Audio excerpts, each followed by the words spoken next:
Hi everybody, I'm sorry I'm not with you today. We are going to go over what I expect for you to accomplish because we are in the midst of our mock trial. So first things first, we are into the second day of our mock trials. You can see from our calendar up here, and it says today is all about work time. So the first thing is that you need to make sure that you are sitting with your team, the people that you are working with in your case, the same spot you were in yesterday. So if you're not there, pause this video, go make sure you are sitting with your team. Now, once you've done that, you need to grab the folder with your case information in it. The folders can be found in the front of the room in 204 or on the windowsill in room 225. Similarly, if you have not done that yet, pause the video, go grab the folder. Once you have the tools that you need for today, I'm going to go over the directions because it very much depends on what your role is with respect to what you should accomplish today. So, witnesses, your task is to complete the character development sheet. That is the next page in your packets. You are going to complete that sheet using your top secret testimony, which I will talk about in a moment. Attorneys, you are going to start working on your case brief or your court brief. This is where you will start thinking about your argument, thinking about precedent, all of that.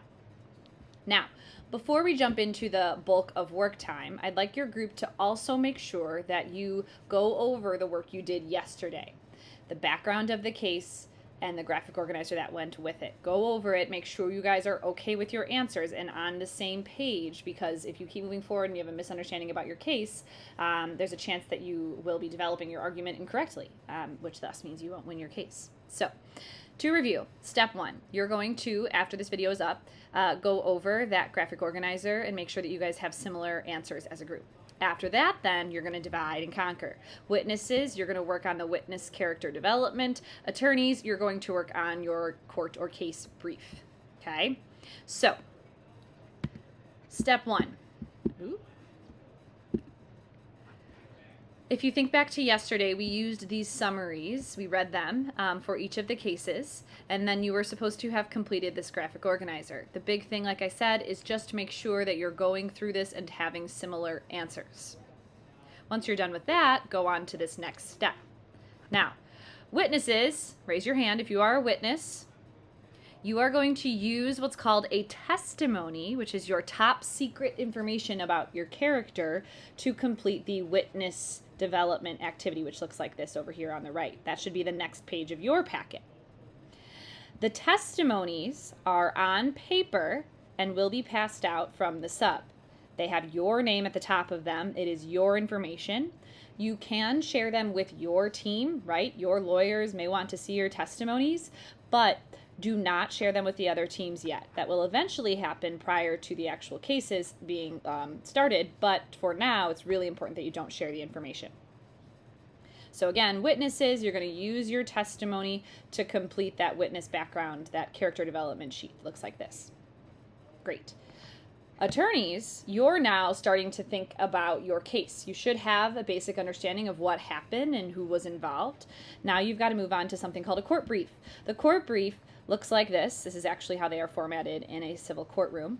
You're going to develop an opening statement. You're going to summarize the facts of the case to support your position. You're going to pick out some essential pieces of evidence.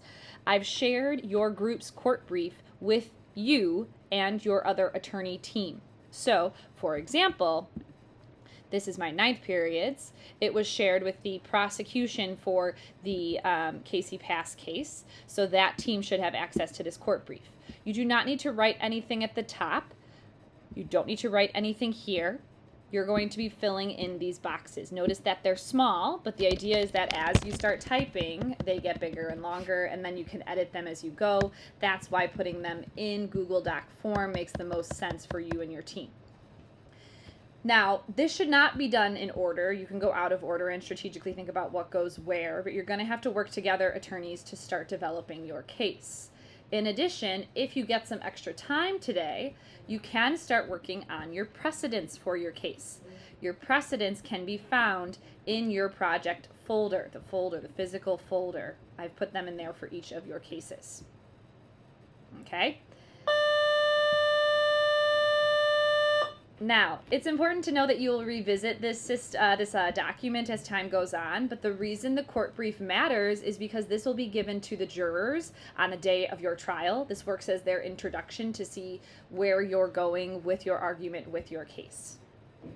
Okay, so to review here, if step 1, go over the case summary and the graphic organizer.